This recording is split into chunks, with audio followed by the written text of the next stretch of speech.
He's like, dude, what's up, dude? What's up, guy? What's up, dude? It's like, it's terrible. That one ain't gonna fly. No. I better pop the lid on that. So, welcome to the 30's Project. Today we've got our friend, a local co-host on with us, Joel Pack, and we're actually here in Joel Pack's studio. What's the name of your studio, by the way? This is the brand new Rigby Road Studios. We were just talking before. I started as a mobile recording studio, and I had this big box that was just rack spaces of gear, and it was a road case, and I'd pack it into the back of my Hyundai and just like go wherever the artists were, and I'd set it up in their bathroom, and then they'd record in the living room and whatever, and then I'd pack it all up and mix everything at my house. So I did that for years and years, and then got a legitimate space, it was probably a good 25 square feet in my basement that I cleared out, and then tracked Spencer's dad down there. Yeah. And that was great for a couple of years, and then got into a little bit of a bigger space for a couple of years. And this is the new and improved, empty my bank account, max out my credit card version 3.0 of Rigby Road Studios. It's like it's like go big or go home kind of thing. Exactly. That's awesome. I love the space. I mean, the design's great. It's got a cool feel to it. I really like it. Yeah. So we've known each other for several years now. Yeah, it's been 11. Yeah, it's been a long time, man. And you're like the prodigy of music. No, dude. No, but like, you've done everything in music. Like you play pretty much every instrument, and there's like a ukulele over there. Mm-hmm. You work on the instruments. Yeah. So you've done luthier work, and then now you're recording, and pretty damn good recording artist as well. You. So, today we can talk about your music career, what you've done, and then would love to talk more about the studio here, because this is a pretty epic place. Cool. Well, yeah, it all started long ago back in Pontiac, Michigan. You want me to start the beginning or? Wherever you want to start, man. Okay. I'll try and do the quick synopsis. Started playing music when I was 5. Took piano lessons, grew up Mormon and everything, and all my brothers and sisters took piano lessons. So of course I took piano lessons. I told you.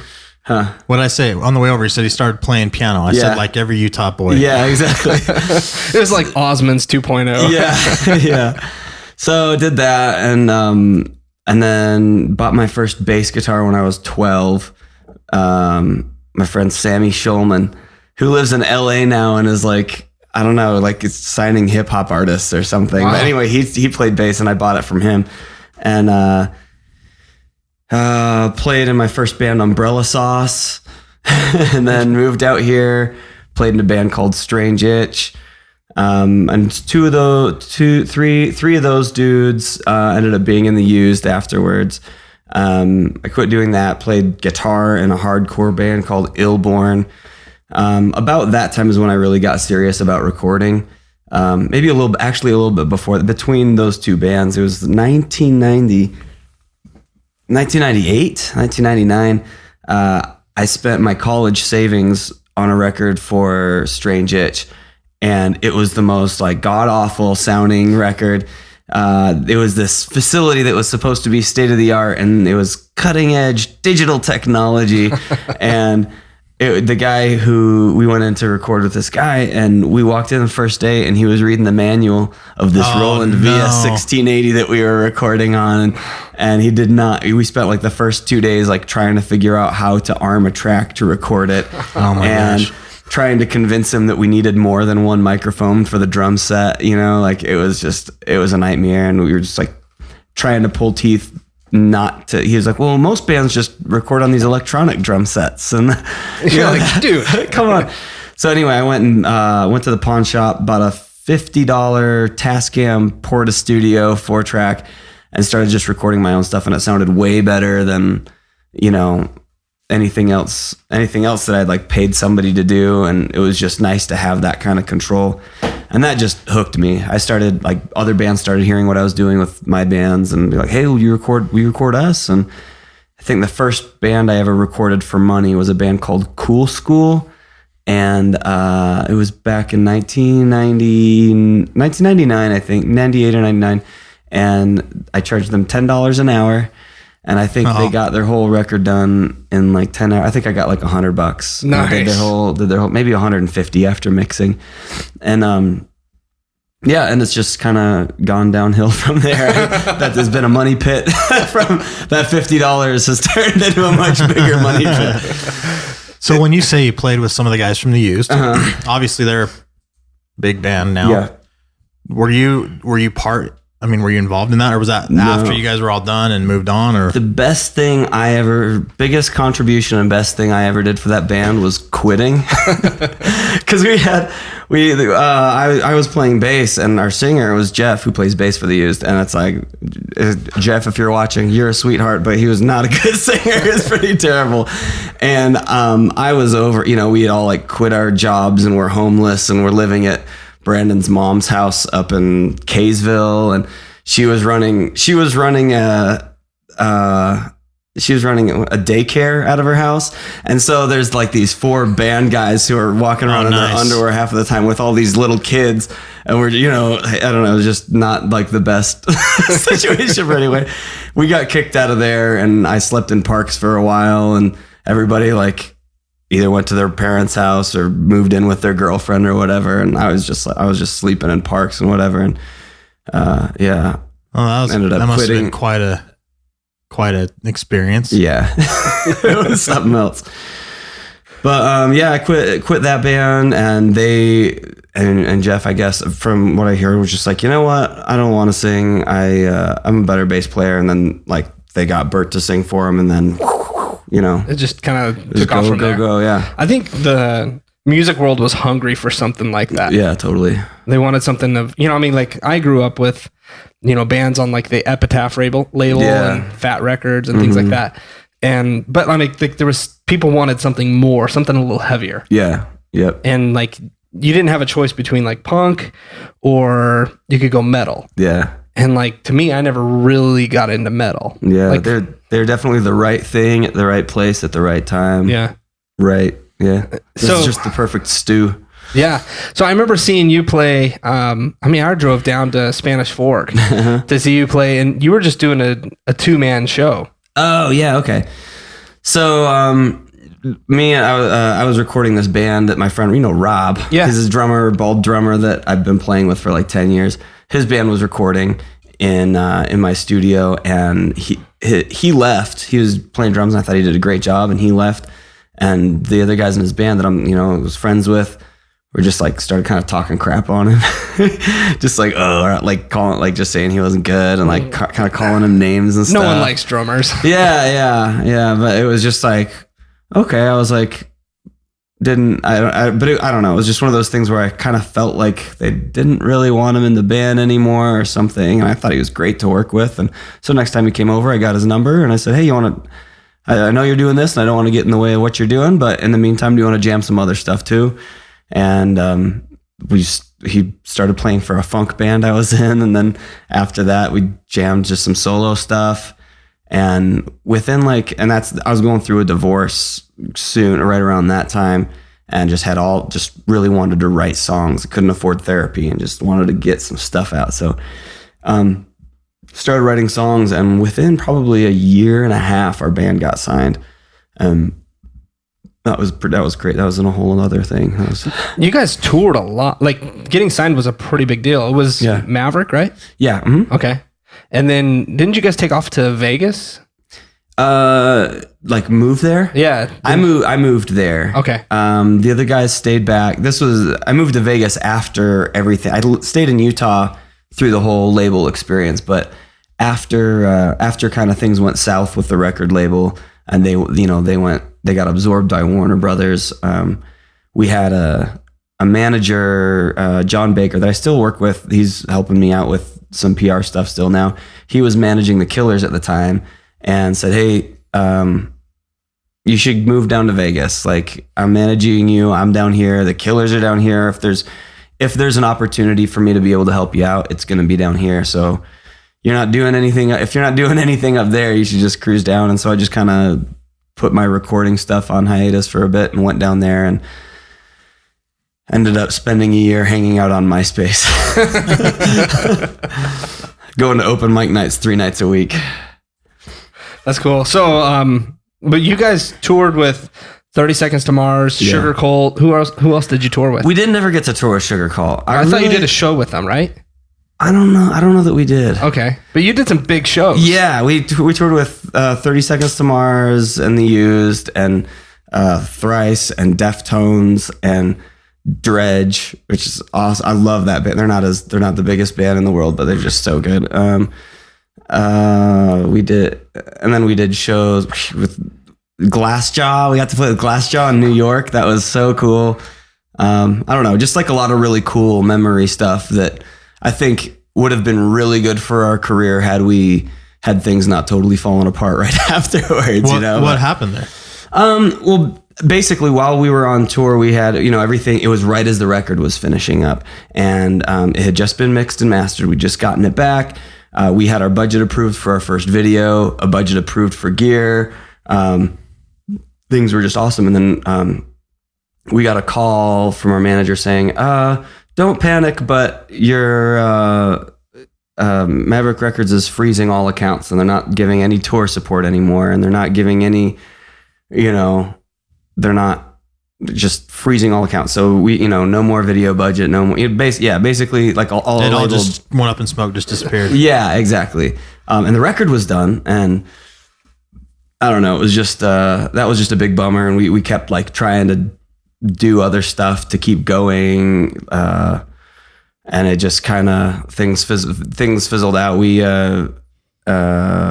just kept trying to go and figure out whatever.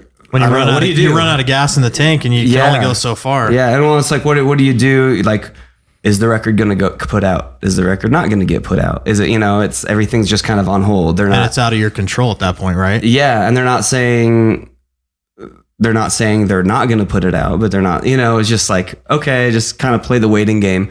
And at that point in my life, I was divorced. I was in my mid-20s. I was drinking a lot and partying a lot because we were on the road, and it's like the party drinking turned into like the sad, pathetic drinking, the like bad news drinking. And then I got in, I was recording, there's this one band I was recording, and one of my old friends, and he brought some Coke to the session once, and I tried Coke for the first time. And I drink Coke all the time. Yeah, right. What are you talking about? No, so it was just bad. It was just bad, and I think just that whole time, there was just the whole year was really dark. There's probably a lot of better decisions I could have made. Anyway, through that year, I went through that whole thing and then cleaned up, hit rock bottom pretty fast, and then cleaned up pretty fast. And as I cleaned up, made some decisions like, you know what, we don't have a record company anymore. We don't have this. We got nothing. If I'm doing this, it's going to be for fun. And I had one of my very best friends was playing guitar for us, and I could just see that it wasn't doing well for his life. He was married and he had kids, and it just wasn't good for our friendship, and it wasn't good for his family, and he was missing things. And so I was like, you know what, we can't have this guy in our band anymore. If we're gonna do it, we're gonna do it just us three. I'm gonna get clean. And so we kicked him out of the band, and it just blew up, and he was very upset about it. And then Brandon, who was our producer, who's basically, I attribute all of any success we had as far as getting signed to him. He did, he totally killed it for us, was a total champion. He got really upset about that, and we had a falling out, and I haven't really talked to him since. It's tough, man.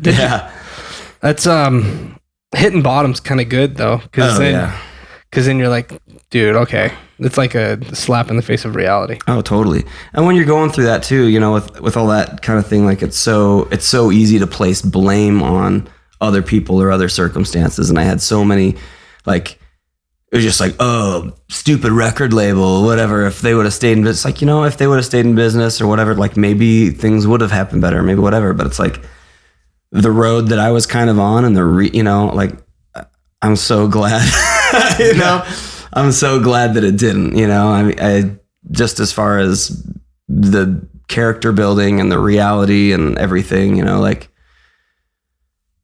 I don't know. I guess if things would have happened, we would have been big and rich and famous and everything. Like any kind of bad habits that I picked up, I think when we were on the road or doing any of our things that we were doing, whether they were photo shoots or whatever, it's like that kind of lifestyle is definitely celebrated in that community, Oh yeah, for sure. So I don't know. I think it was probably the best and worst thing that happened to me at the time. It felt like the worst thing that ever happened to me for a good 2, 3, 4 years after, like lost 2 of my very best friends that I went to high school with, was homeless with, sleep crashing on couches, you know what I mean? Like lost 2 of my very best friends, but in the process, that's really when things started to turn around for me in a positive way as far as lifestyle and life and everything goes. And now you're married? Now I'm married, having a kid. I run this awesome studio that I'm super proud of, and I wake up happy every day. That's cool, man. That's really good. Yeah, I think a lot of the times when I talk to interesting people doing things, it's easy to look at a different kind of lifestyle. Mm-hmm. Like I haven't lived that rock and roll lifestyle. Yeah. And so to me, sometimes I look at that, I'm like, man, it would just be awesome. Yeah. You're out there, it seems like no care in the world. You're just partying all the time, hanging out, having fun.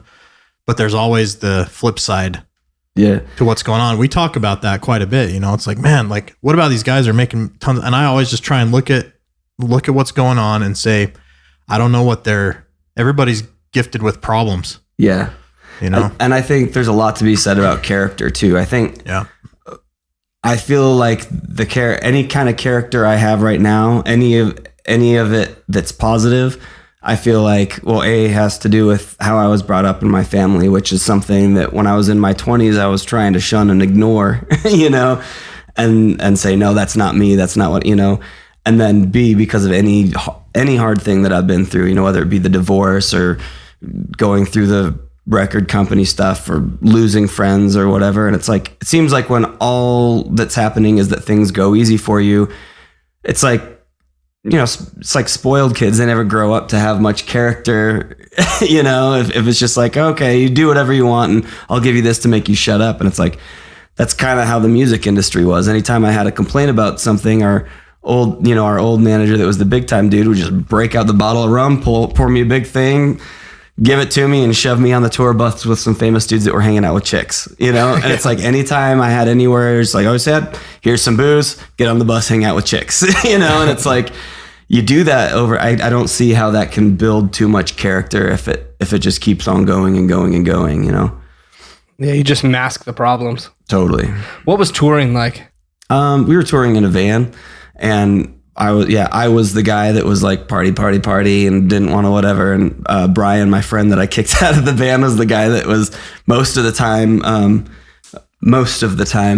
like, all right, let's get to the next place soon. And, we should get there early enough to check with the promoter, do this or whatever. But it was just like drive. Wait.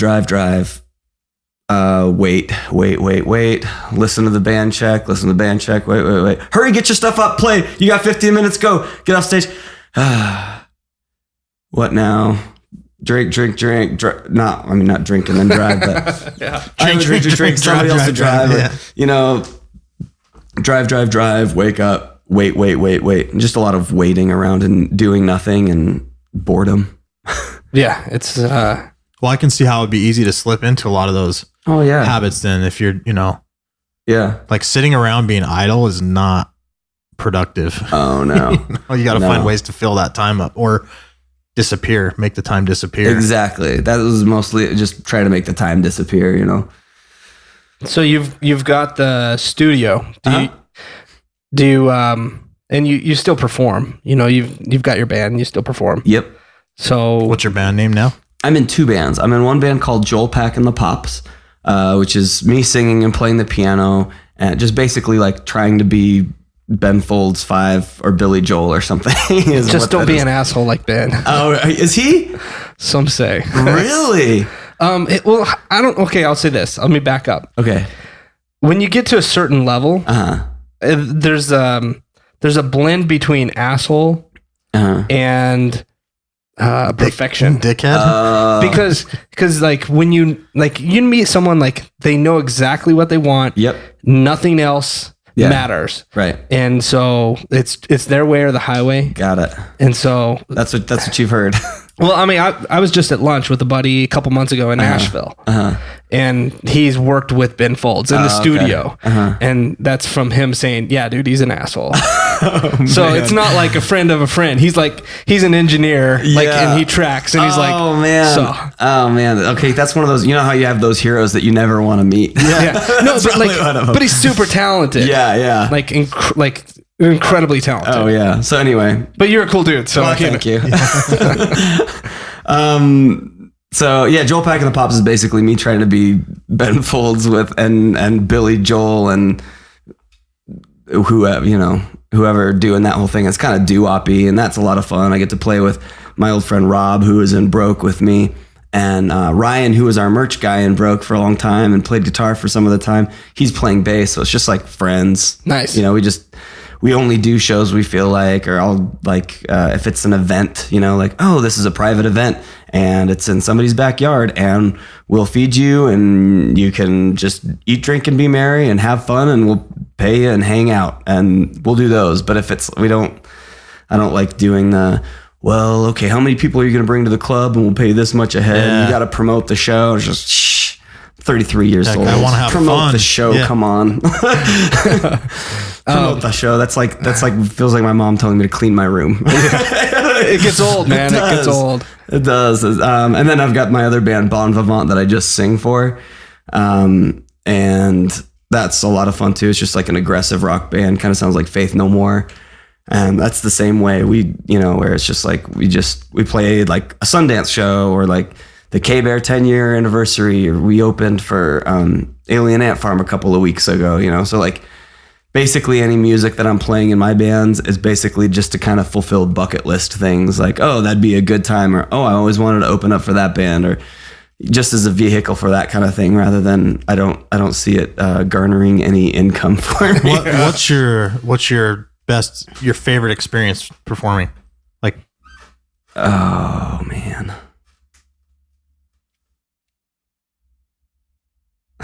It's like, how they say right before you die, your life flashes before your eyes. My favorite experience. Or just a good, who's been fun to play with or. Man, I don't think any of the bands that we went on tour with, we didn't have a great time, But as far, I'm trying to think of the best. I mean, when we were on this Canadian tour with Dredge and Deftones, and that was just so cool. Like, not necessarily because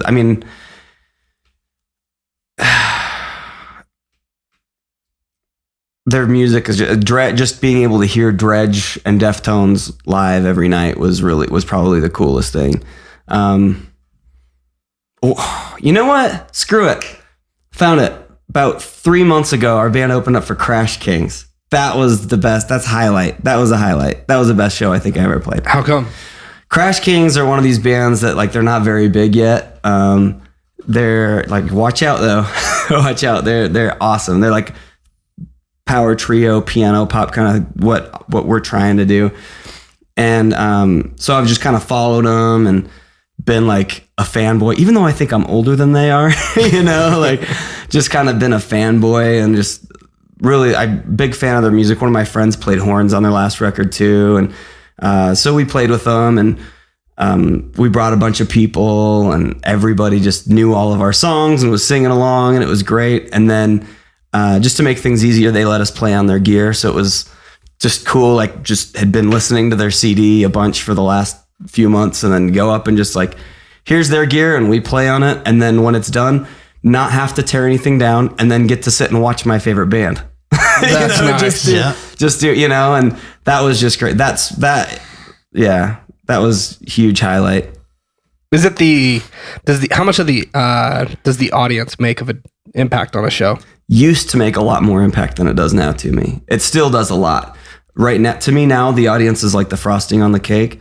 I heard a quote that changed the way I think about how I play shows. And it was like probably like a year ago. It was on one of these business like entrepreneurial blogs, you know, this J. Michael Dolan. Have you heard of that guy? I have. Yeah. Yeah. He's a big blogger. And Yeah. I follow him on like Twitter, and I'm on his email list and everything. And he has good little short 50-second blogs. And he had a quote on there. It went something like the amateur wonders at the end of the night, did they like me? What did they think about me? But the professional wonders at the end of the night, did I give them every last single thing I had? You know, and that's how I've tried to kind of change my attitude about playing now. Like, I'm not playing live music for money. I mean, you know what I mean? That's not my career path now. So if I'm going to do it, I'm going to do it to give 150% of everything I've got in that moment. And if I'm playing, and there's 3 people there, okay, like, I'm going to give them everything I've got, and I'm not going to worry in the back of my head, this is embarrassing because there were supposed to be more people here tonight, and what are they going to think about me? And they came to the show, and like, shouldn't he have more people here? Or if people are just staring and they don't know the songs, like, why don't these people know my songs? You know, like, that used to be what would go on in my head. And I don't know, I would just say, like, oh, I can't believe I learned that so late in the game, you know? But just last like year or two, yeah. But the crowd now is the icing on the cake. Before, it had everything to do with it. If it was a crappy crowd, it was really, really hard to get through it. And now it just doesn't matter as much. Because I've been, I saw you play at that club in Spanish Fork. I mean, that was like a little, what was that? It's like almost like a rock and roll diner, it felt like. Was it a cabin type place? No, it was like downtown Spanish Fork or something like that. Was it at a pizza place? Yeah. Okay. Yeah, that was a fun show. Yeah. Yeah, that was a blast. And I'm like, damn, this dude's just giving his heart out. That was fun. Yeah. But I've played at like Kilby Court. Yeah. And that's a stage where like there's no room, dude. Yeah. And it's, and it gets packed and you can get into it, but it's a little harder because it's like you can't really move around. Yeah. So when you play big shows, how's that? Big shows are actually harder for me to get into than the smaller one. Like the Kilby Court shows, it's like you think about it and you think about all the bands that have played there and put on amazing shows, you know. I went and saw Foxy Shazam. Have you heard those guys? They're super awesome. Kind of like, they sound like Queen almost. Okay. And that singer of that band, like, he's the most crazy, insane frontman. And they're used to touring with really big bands, going on big tours, and they're in Kilby Court, and they have like pyrotechnics and all this stuff. They've got huge stage production, and they're playing Kilby Court, and no stage production, but he still lets it hang out. Like, he lights like 4 cigarettes in Kilby Court. It was like a whole pack of cigarettes he lit in his mouth, and then got halfway through them, and then shoved all the lit cigarettes in his mouth and chomped them and ate them. And he's like climbing from the rafters. And so like, I think about bands that I've seen like that play at Kilby Court. And it's like, that's where we played with Alien Ant Farm at Kilby Court. And it's like, okay, we're playing and we're opening for Alien Ant Farm. And I mean, those guys were huge in the night. That's like when I was growing up. Yeah. They were just like big and always put on a great show. And it's like, okay, they're about to play here. I've seen all these other bands play here. There's no excuse not to put on a great show at Kilby Court, you know? That's an awesome place, man. Yeah. Gosh. So tell us about the studio. What's it like running a studio? Running a studio is kind of like being homeless. As in, and I've been homeless, so I can say so. As in, you never quite know where your next paycheck's going to come from. You don't know.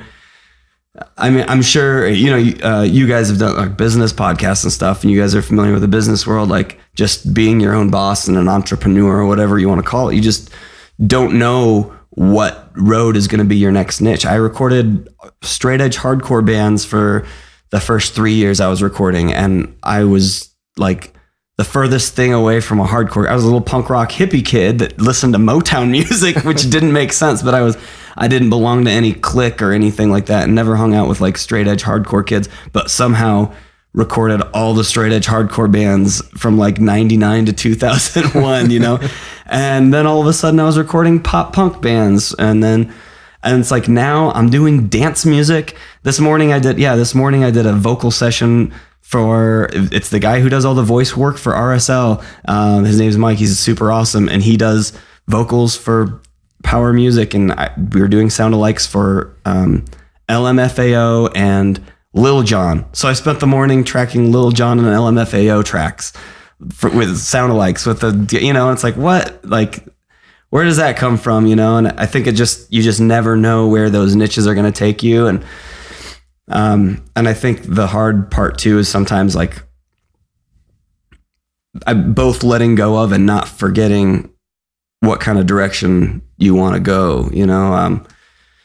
For me, it's like I always wanted to just be a producer, you know, like a Rick Rubin or a, you know, or a Butch Walker or somebody, you know, somebody like that. And that's still on my career path, and I still record bands and everything. But it's funny, like you don't know where that next paycheck is going to come from. Or we were talking before, doing jingles for glasses.com or WebMD or not Web, what was it? Money Desktop, or, you know, just these companies that'll hit me up to do stuff. And it's like, okay, like, well, this is how I'm paying my rent this month, is doing this. And it's just funny how you never know what call you're. I just was on a call 2 days ago for the company that does all the spots for Subway, and so it's like, okay, I might be working on Subway stuff, you know. And I don't, you know, the 16-year-old punk rock kid in me is just like, what are you doing? You know, don't do the Subway commercial, you know. But then the guy the adult in me who knows, like, okay, well, if I do the Subway commercial, or if I do the Money Desktop commercial or whatever, then I can spend the extra 4 hours a day working on my own music, you know? Yeah, those are the things that allow you to do the other things, right? Exactly. So I don't know. So that's what that's been like. And it's been a lot of fun. I don't know. Before, it's always just kind of been, the studio almost felt like a hot dog cart that I had, that I could just like cart around, and anytime I needed extra money, like, oh, I need an extra couple $100, gotta go record a band. And it's been a lot of fun over the course of the last 4 or 5 years, really like taking it a lot more seriously and in basically just investing everything I have into it. Before, it was just, I never invested in new gear. It's just, I knew what I had and I knew that it worked, and I knew I could do something of a certain quality, and I'd pump it out. I mean, I'd put my heart and soul into it when I was working with the bands, but on a professional level, I didn't do anything. It's been a lot of fun over the course of the last 4 or 5 years, really stepping it up and trying to make game plans for what the next step is for the studio. Or, you know, it's almost is it just you, or do you have a partner in the studio, or what do you? It's just me, but I'm always working with something. I mean, I guess for the last 4 or 5 years, it's felt like I've been working with my wife. I just bounce ideas off her. You know, I come home, like, she really pushes me, you know, and it's like, well, why don't you do this? Or,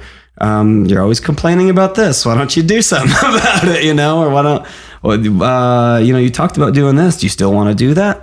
I come home and be like, well, here's addresses of you talked about finding new studios. Here's addresses of 15 places. You want to go look at them with me? You know, like, so she's kind of been my partner in crime with everything.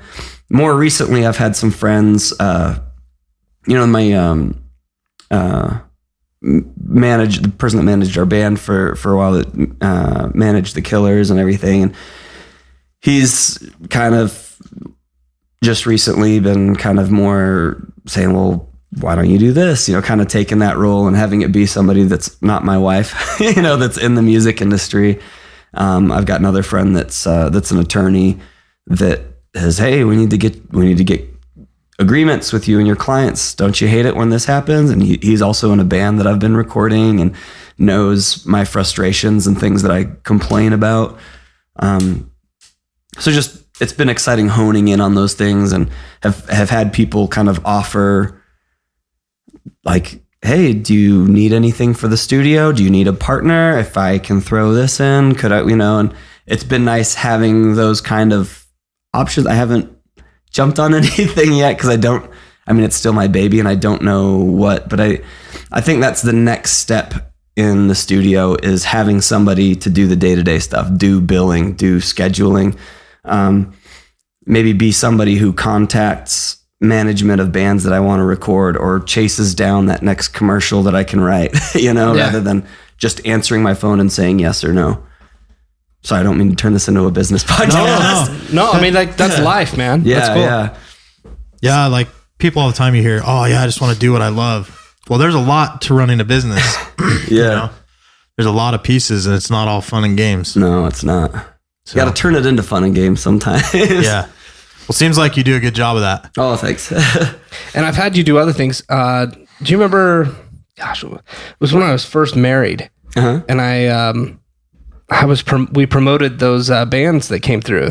It was My American Heart, Cartel, and Just Surrender. You ran sound for us. Mm-hmm.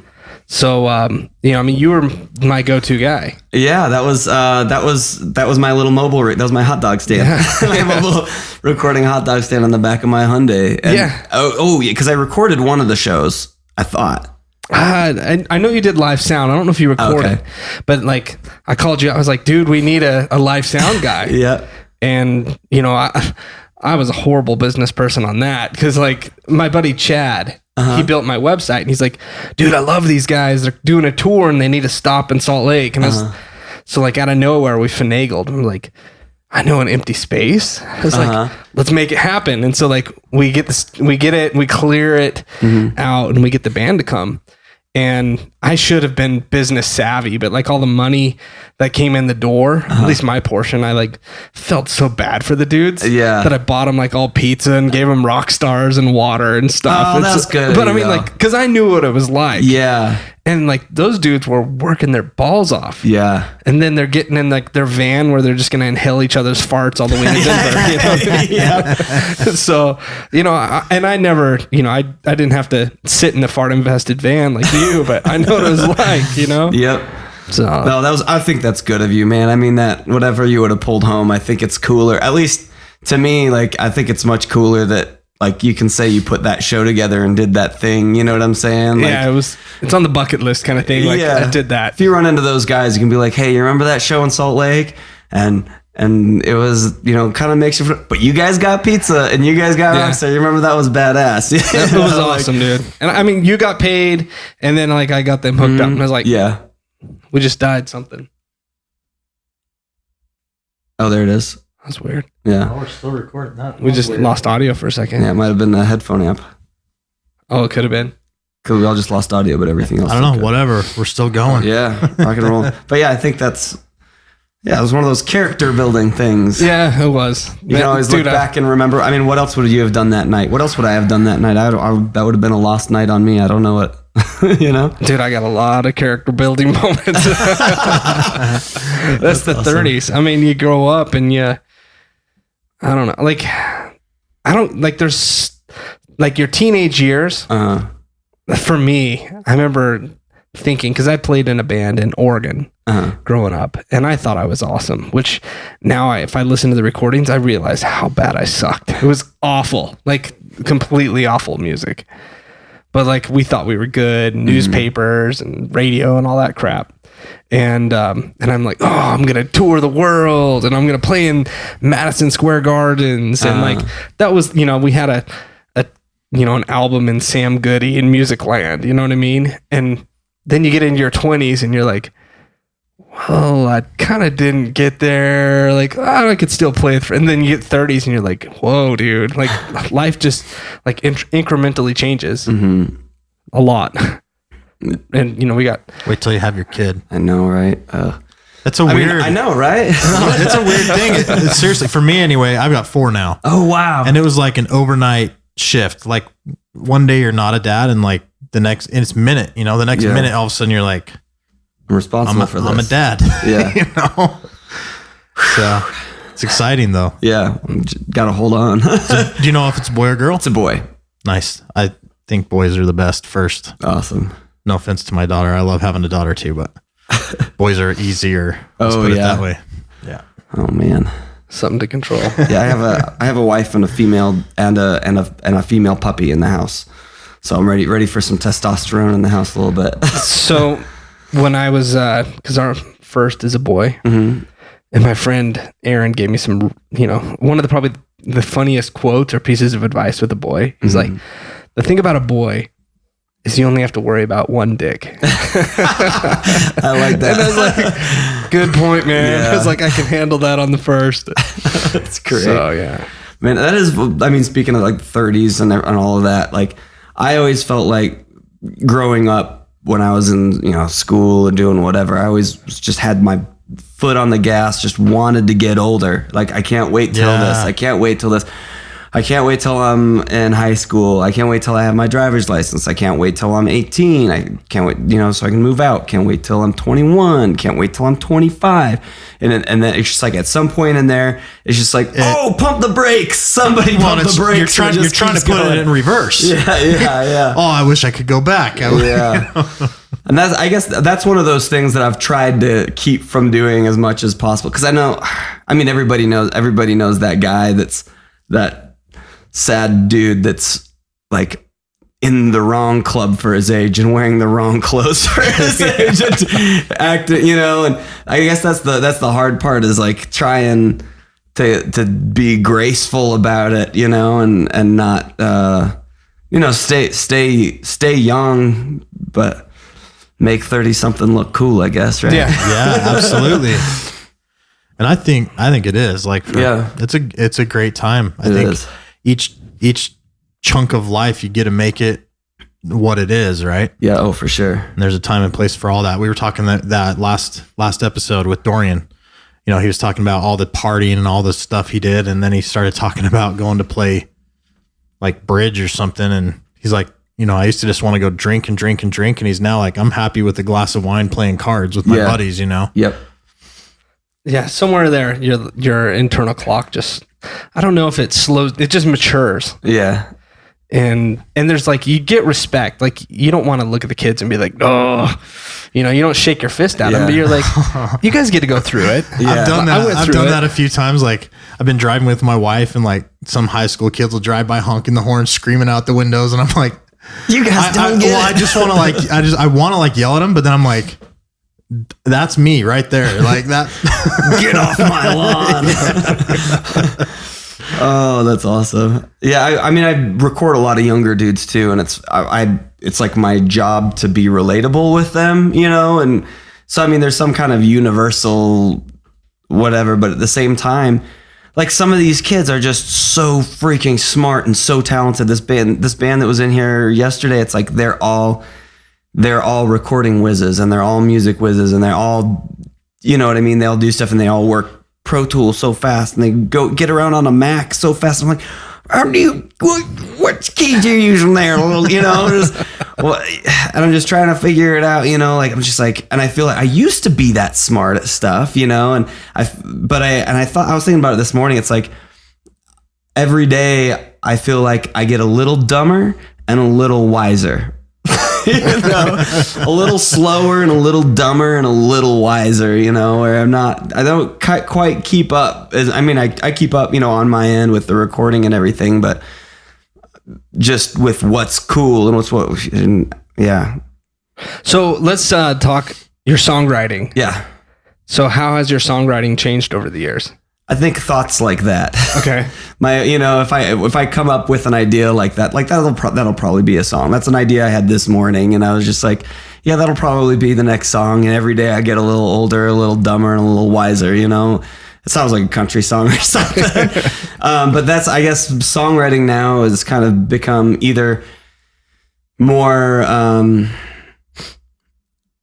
don't know. I guess I've taken a step outside of it, and I look at things more from a third person perspective, as before I'd write songs about like, this is what's going on with me right now. Me. And I'm getting a divorce and it sucks. And I'm addicted to drugs and it sucks. All that kind of stuff. And now it's like, the Bon Vivant band that I'd sing for, that whole record is a concept record about an alien invasion. Like, ask me when I was 25 if I was ever going to write a record about an alien invasion. I was like, no way, that's some nerd stuff. And I'm like, no, that's cool. I watch Ancient Aliens. That stuff's rad. So like, yeah. What's your process for writing? I've always wanted to write songs. I've tried a few times, but it's like, do you write your lyrics first and then come back and try and come up with melodies? Or like, how do you go about doing that? It's different every time, but usually it'll start with either a chord type idea, a riff type idea, or a lyrical bumper sticker type idea. Like right now, what I was just talking about, that idea today, that would be a lyrical bumper sticker idea where it's like, okay, I'll write a song around that. And then I'll just start needling around on the piano or the guitar, or just throw up a mic and start singing melodies. And then just kind of go around it. And then sometimes it changes completely. And then if it's a riff based idea, it's usually like something on a bass or guitar where I come up with the hook first and then try and write stuff around it. Or sometimes it's just chords. When it's chord based, usually I'll just be in a mood where I'm just like, you know what? It's a rainy day today and I'm depressed and I'm having a shit day and I don't want to write about it even. I just want to listen to something that makes me feel a certain way and I can't think of the right song. And so I'll just find 2 chords that make me feel that way. And I'll just sit and play those 2 chords and just feel that until something comes along. But it's different every time, but I guess most of the time it's one of those 3 ways. I almost never sit down and just write words and then turn it into a song. That's like my weak point, is being a lyricist, coming up with really witty. I can come up with ideas and then make lyrics that'll support those ideas.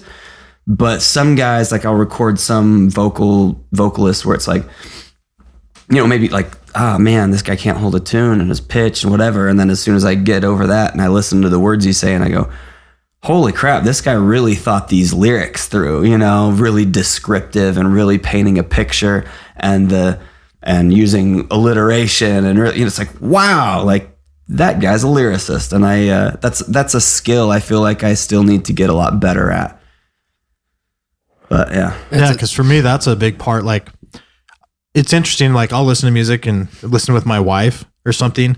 And a lot of people just listen to music as sound.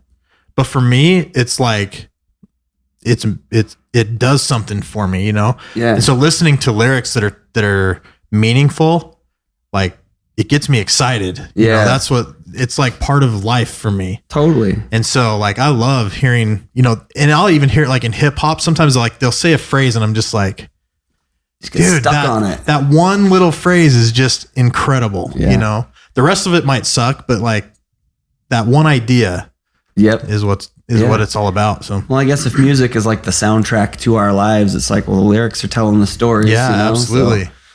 Okay, dude. So if music is the soundtrack to our lives, what's on your playlist? My playlist. Okay, let's see.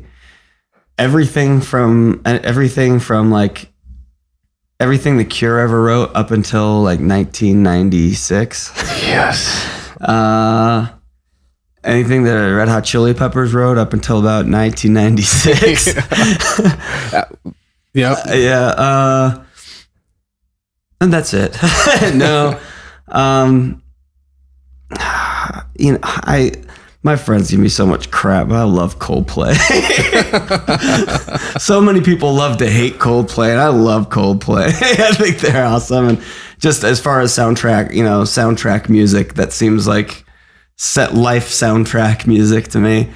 A lot of classical music. I grew up on a lot of classical music.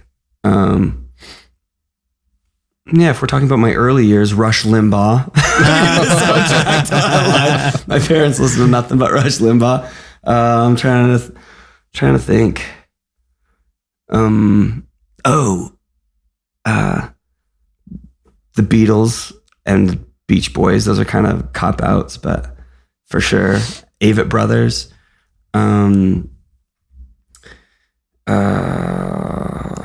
Silverchair. Do you guys get in? Oh yeah, we were playing around on the bass the other day playing that. Nice. I really get into their newer stuff. A lot of people that were Silverchair fans back in the day don't like their new stuff, and I'm one of the opposite guys where like they came out and was like, oh, they're just trying to be like Pearl Jam or Stone Temple Pilots or Nirvana or whatever, and then like wow, those guys matured. Dude, Daniel went through a lot of shit. Yeah. Well, they were what? They were only like 15 or 16 when they put out Frog Stomp. Mm-hmm. Yeah, I mean, he went through anorexia. Mm-hmm. He went through a lot of depression. Like, you listen to that first album, the second album is really dark. Man. Like, you listen to that and you're like, damn, dude. Like, for a teenager kid to be writing stuff like that. Yeah. You're like, wow. He really penned some pretty heavy things. Man. So I gotta check out. I have to go back and check that out again, because when I was listening to that, it's like I was a teenager and was just like, yeah, this is awesome. Well, yeah. Or I was listening to Pearl Jam and I'm like, what are these guys? These guys are my age. They can't, I didn't take them seriously, I guess. And I really started taking them seriously not until probably 4 or 5 years ago, when I heard Young Modern and Neon Ballroom and Diorama. Yeah. What's on your playlist, Ryan? Me? Pearl Jam's on there for sure.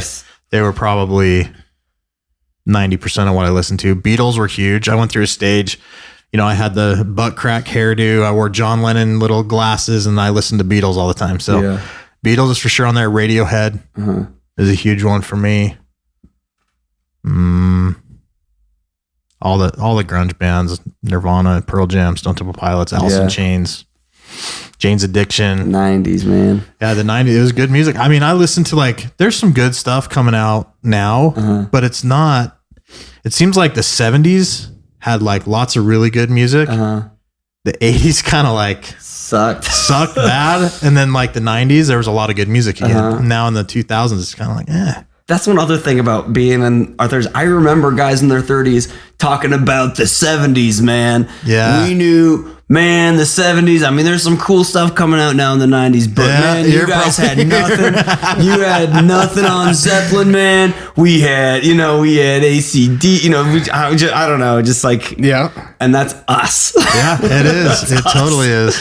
How about you, Spence? What's on your playlist? I think Zeppelin, Neil Young. Taylor Swift. I love Neil Young. Oh, I do too. Have you heard the album that he did with Pearl Jam? I've heard some of it. Mirrorball. Mm-hmm. It's awesome. Face to Face was one of my favorite bands. Have you seen that documentary? No, they have a documentary? Oh, it's on Netflix, dude. Go home and check it out. It's Which one? Bad. I don't remember what it's called. If you just look... With Face to Face? Yeah, it's a documentary about Face to Face. No shit. Yeah, it's just a documentary about Face to Face. And the cool thing is... So, my buddy Dan, he came to the show. So Trevor actually moved to Nashville. Trevor Keith did. Yeah. And Dan was at a bar off in East Nashville. And Nashville's a pretty cool place. Everyone thinks of honky tonk Nashville. Yeah. But it's got one of the biggest rock scenes. Yeah. And Dan's at this bar and he's waiting to, get a table. And he sees off in the distance this dude with cropped hair and just sleeved tats, and he's like, holy shit, that's Trevor Keith. And he's like, I gotta go. And he leaves his wife and friends and he goes over and he's like, dude, what's up? And he talks to Trevor, and Trevor Keith is the nicest guy in the world. And he mentions he chose to move to Nashville because he's got a little kid. And he's like, I love music, but I didn't want to have my kid be in LA around all this stuff. Yeah. And my choices are LA, New York, or Nashville. And so he chose Nashville. That's awesome. He used to play in a band called was it Automatic 7? And a band I was in got to open up for him a couple times, and he was always just the coolest guy. He didn't even sing for him, he just played guitar, and they had a guitar player singer, and he was just always so A+ dude. Yeah. On my playlist, I'd have a band, you guys probably never heard of them, called The Promise Ring. I know Promise Ring. I love The Promise Ring. Davey, he's the lead singer. He's okay. So he's probably got one of the worst voices out there. He always cracks on his voice. I love it. I just love their style. I grew up with a lot of the Sunny Day Real Estate and it's that kind of stuff. Godfathers of emo kind of stuff. I love it. Also on my list, the Beatles, obviously. And I love Van Morrison. Oh yeah. Oh, it's just something like that music where less is more. That's kind of stuff. Now music has turned, and a lot of it's so polished, and it's so predictable. But there's a lot of cool things that are coming out. Like, do you know who Tim Fight is? I don't know who Tim Fight is. He's like a hipster up in Brooklyn. But I respect the dude like crazy because he runs like a print shop. So he makes his own art and sells it, and he records music, and he does all kinds of like really cool artistic things. And he makes sound, like he makes his own sounds, and like he goes around town and like records things and turns it into music. And oh wow. So, I like those kind of people that are taking music to the next level, and then they're using, like an MPK, and like they're mashing up old sounds with new sounds. Yeah. But like, the country economically is the most popular and makes the most money, but it's so predictable. Like you hear a country song and you're like, okay, I know what's going to happen now. And I know what's going to happen now. And oh wait, there's the hook. Okay. You know what I mean? Yeah. And it seems like it's so like, like the music stuff is, I was doing a dance remix of this Paramore tune, and I was showing the song to my wife because I was like, this is a cool song. Listen to this, this is a cool song. And I showed it to my wife, and my wife's a big country fan. She listens to all sorts of country music, and she's just like, yeah, that sounds like Taylor Swift to me. And I was like, you're right, it does sound like Taylor Swift. Yeah, Daddy bought her into the business. Yeah, oh, man. Yeah, it's a different world. It's changed, man. It's music. I love it, man. Like here we are in like one of the coolest studios I've been in. Oh, that's nice of you to say. Which I just noticed. There's a roll of toilet paper sitting right there. Yes. Nice. Never know. Before we do this, do you want to? Should we have you grab a guitar and do something like that? And do like play. That'd a song? be awesome. Do you want to do that? Sure, I'll play a song. Yeah, let's do it. All right. Let's have you grab a guitar, and then we'll kind of wrap it up like that. Unless you'd rather do piano. Can you hear that? Well, we can move a mic over there. You can gotta hear that pretty well, right? Yeah, I think so. Oh, you know what? There's not. I'll do a guitar thing because you can't. There's no pedal. I don't have my pedal hooked up to yet. Sorry. Let's see. Sorry for all the bumps on that. It's like That's all right. We can cut that out. And maybe we could turn this so that we can get the vocal, and then we can get his body. How do you pick which guitar you're going to use? Oh, whatever one's closest. Let's give you a mic. Do you want it on the neck, or where do you want it? Right, dudes. Okay.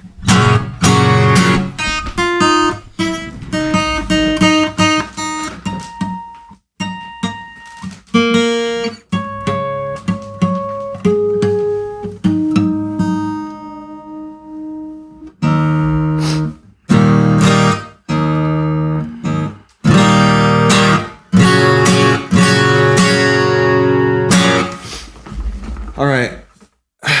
I'll play a song that I wrote when I was working at Wagstaff's, and I wrote a special verse for Taft Egan. Oh, we know what this is gonna be like.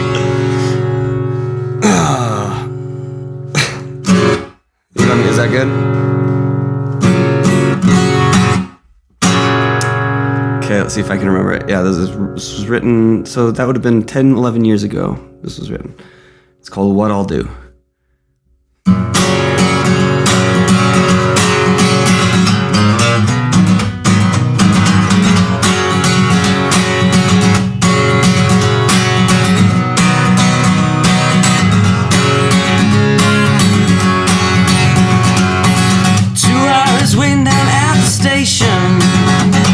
Surprised my girl and made no reservation. She's the one that I've been missing. See her there, who's that she's kissing? Do you test me, girl, just to see now what I'll do?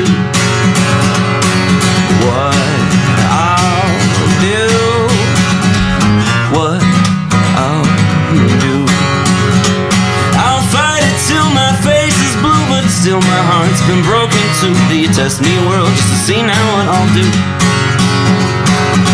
Working 9 to 5 just to keep the lights on. To make an extra buck, I'll work all night long. My boss is crooked, he's no good, don't pay me half of what he should. Do you test me, man, just to see now what I'll do? What I'll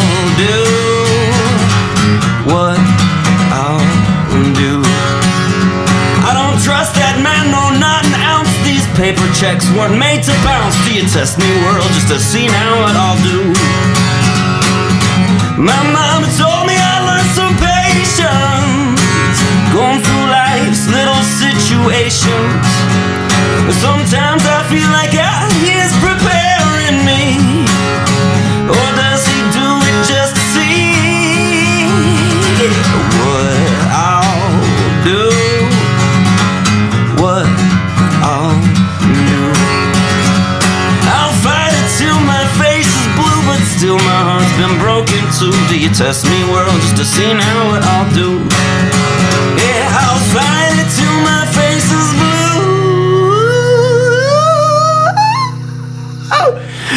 Do you test me, world, just to see now what I'll do?